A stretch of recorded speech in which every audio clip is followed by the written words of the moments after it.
Hi hello friends, welcome to travelling with cooking ಚಾನಲ್ಗೆ. ಇವತ್ತಿನ recipe ಬಂದು ರಾಗಿ ಚಾಕ್ಲೇಟ್ ಬ್ರೌನಿ ಹೇಗೆ ಮಾಡೋದು ಅಂತ ಹೇಳಿ ನೋಡೋಣ ಬನ್ನಿ. ನಾನು 1 ಕಪ್ಪು ಬೆಲ್ಲವನ್ನು ತೊಗೊಂಡಿದ್ದೀನಿ, ಅದನ್ನು ಪೌಡರ್ ಮಾಡಿ ಇಟ್ಕೊಂಡಿದ್ದೇನೆ. ಅದನ್ನು ಹಾಕ್ಕೊಳ್ತಾ ಇದ್ದೇನೆ. ನೋಡಿ, 1 ಕಪ್ ಪೂರ್ತಿ ಹಾಕ್ಕೊಳ್ತೇನೆ ನಾನು. ಅಂದರೆ ನೀವು ಎಷ್ಟು ಸ್ವೀಟ್ ಬೇಕು ಆ ಥರ ನೀವು ಹಾಕ್ಕೋಬೇಕಾಗತ್ತೆ.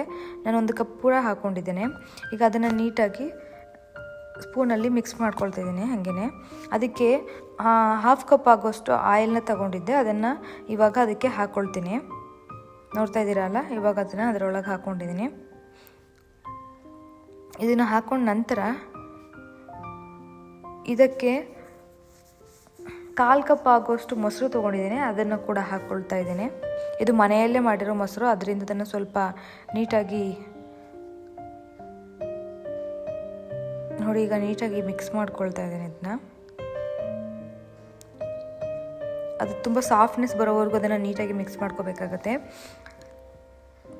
ಬೆಲ್ಲವನ್ನು ಪೌಡರ್ ಮಾಡಿದರೂ ಕೂಡ ಅದು ಸ್ವಲ್ಪ ಹಾಗಾಗಿ ಹರಿರುತ್ತೆ, ಅದಕ್ಕೋಸ್ಕರ ಈಗ ಅದರಲ್ಲಿ 1/2 ಕಪ್ಪಷ್ಟು ಹಾಲನ್ನು ಹಾಕ್ಕೊಂಡಿದ್ದೇನೆ. ನೆಕ್ಸ್ಟ್ ಅದಕ್ಕೆ 1 ಸ್ಪೂನಷ್ಟು ವೆನಿಲಾ ಎಸೆನ್ಸನ್ನು ಹಾಕ್ಕೊಂಡಿದ್ದೇನೆ. ನೋಡಿ, ನೋಡ್ತಾ ಇದ್ದೀರಲ್ಲ, ವೆನಿಲಾ ಎಸೆನ್ಸ್ ಹಾಕಿ ನೀಟಾಗಿ ಮಿಕ್ಸ್ ಮಾಡ್ಕೋಬೇಕಾಗುತ್ತೆ. ನೀಟಾಗಿ ಮಿಕ್ಸ್ ಮಾಡಿದ ನಂತರ ಇದಕ್ಕೆ ಬೇಕಿಂಗ್ ಸೋಡಾವನ್ನು ಹಾಕ್ಕೊಳ್ತೀನಿ. ಇದು 1 ಟೀ ಸ್ಪೂನ್ ಅಷ್ಟೇ ಬೇಕಿಂಗ್ ಸೋಡಾವನ್ನು ಹಾಕ್ಕೊಳ್ತೀನಿ. ನೀಟಾಗಿ ಬರಬೇಕಲ್ವ ಕೇಕು, ಅದಕ್ಕೋಸ್ಕರ. ಈಗ ಅದಕ್ಕೆ ಬೇಕಿಂಗ್ ಪೌಡರ್ನ ಹಾಕ್ಕೊಳ್ತಾ ಇದ್ದೀನಿ. ಸೇಮ್ ಟೀ ಸ್ಪೂನಲ್ಲೇ ಅದನ್ನು ಹಾಕ್ಕೊಳ್ತಾ ಇದ್ದೀನಿ. ನೋಡಿ, ನೋಡ್ತಾ ಇದ್ದೀರಲ್ಲ, ಈಗ ಅದನ್ನು ನೀಟಾಗಿ ಮಿಕ್ಸ್ ಮಾಡ್ಕೋಬೇಕಾಗತ್ತೆ. ಈ ಥರ ಫುಲ್ ನೀಟಾಗಿ ಮಿಕ್ಸ್ ಮಾಡ್ಕೋಬೇಕು. ನೋಡಿ, ಅಲ್ಲಿ ಕಾಣಿಸ್ತದಲ್ಲ ಬಬಲ್ ಥರ ಮೇಲೆ, ಅದು ಯಾವುದು ಇರಬಾರ್ದು. ನೆಕ್ಸ್ಟು ಇವಾಗ ಇದಕ್ಕೆ ರಾಗಿ ಹಿಟ್ಟನ್ನು ಆ್ಯಡ್ ಮಾಡ್ಕೋತಾ ಇದ್ದೀನಿ.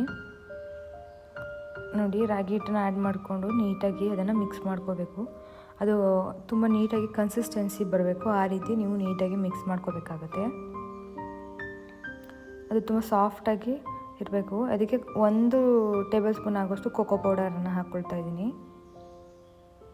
ನೋಡಿ, ಅದನ್ನು ನೀಟಾಗಿ ಮಿಕ್ಸ್ ಮಾಡ್ಕೋಬೇಕಾಗುತ್ತೆ. ಈ ರೀತಿ ನೋಡಿ, ನೋಡ್ತಾ ಇದ್ದೀರಲ್ಲ ಯಾವ ರೀತಿ ಮಿಕ್ಸ್ ಮಾಡಬೇಕಂತ ಹೇಳಿ. ಈ ರೀತಿ ಮಿಕ್ಸ್ ಮಾಡಬೇಕಾಗುತ್ತೆ. ಹೀಗೆ ಮಿಕ್ಸ್ ಮಾಡ್ತಾ ಮಾಡ್ತಾ ಇದೊಂದು 2 ನಿಮಿಷ ಮಾಡ್ಕೊಳ್ಳಿ, ಅದು ನೀಟಾಗಿ ಆಗುತ್ತೆ. ನೋಡಿ, ಇವಾಗ ಆಗಿದೆ, ಎಷ್ಟು ನೀಟಾಗಿ ಸಾಫ್ಟಾಗಿ ಕಾಣಿಸ್ತಾ ಇದೆ, ನೋಡ್ತಾ ಇದ್ದೀರಲ್ಲ. ಇವಾಗ ಇದು ರೆಡಿ ಆಗಿದೆ. ನೋಡಿ, ಮೇಲೆ ತೆಗೆದ್ರೆ ಈ ರೀತಿ ಬರಬೇಕು.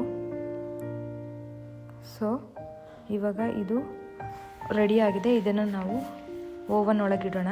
ಸೊ ಅದಕ್ಕೋಸ್ಕರ ಈಗ ಇದಕ್ಕೆ ಸ್ವಲ್ಪ ಚಾಕ್ಲೇಟನ್ನು ಆ್ಯಡ್ ಮಾಡ್ತಾ ಇದ್ದೀನಿ.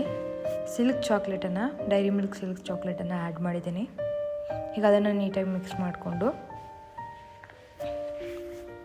ಆಗಿದೆ. ಅದಕ್ಕೆ ಬೇಕಾಗಿರುವಂಥ ಮೋಲ್ಡಿಗೆ ಆಯಿಲನ್ನು ಹಚ್ಕೊಳ್ತಾ ಇದ್ದೀನಿ. ಆಯಿಲ್ ಅಥವಾ ಬಟರ್ ಯಾವುದಾದ್ರೂ ಹಚ್ಕೋಬೋದು. ನಾನು ಆಯಿಲ್ ಹಚ್ಕೊಂಡು ಈಗ ಅದಕ್ಕೆ ಬಟರ್ ಪೇಪರನ್ನು ಹಾಕಿದ್ದೇನೆ. ನೋಡಿ, ಬಟರ್ ಪೇಪರ್ ಹಾಕ್ಕೊಳ್ತಾ ಇದ್ದೀನಿ. ಇವಾಗ ಅದನ್ನು ಮೌಲ್ಡ್ಗೆ ಹಾಕ್ಕೊಳ್ತಾ ಇದ್ದೀನಿ, ಕೇಕ್ ಮೌಲ್ಡ್ಗೆ. ನೋಡಿ, ಇದಾಗಿದೆ. ಇವಾಗ ಇದನ್ನು ಡ್ರೈ ಫ್ರೂಟ್ಸಿಂದ ಡೆಕೋರೇಷನ್ ಮಾಡಿಕೊಂಡು ಇದನ್ನು ಓವನ್ ಒಳಗೆ ಇಡ್ತಾ ಇದ್ದೀನಿ. ಇವಾಗ ಕೇಕ್ ಆಲ್ಮೋಸ್ಟ್ ರೆಡಿ ಆಗ್ತಾ ಇದೆ. ನೋಡಿ, ನೋಡ್ತಾ ಇದ್ದೀರಲ್ಲ, ಈಗ ರೆಡಿಯಾಗಿದೆ. ಮಾಡಿದಂತಹ ರಾಗಿ ಚಾಕ್ಲೇಟ್ ಬ್ರೌನಿ ನಿಮಗೆ ಇಷ್ಟ ಆಗಿದ್ರೆ ನನ್ನ ಚಾನಲ್ನ ಸಬ್ಸ್ಕ್ರೈಬ್ ಮಾಡಿ, ಹಾಗೆ ಪ್ಲೀಸ್ ಸಪೋರ್ಟ್ ಮಾಡಿ. Thank you.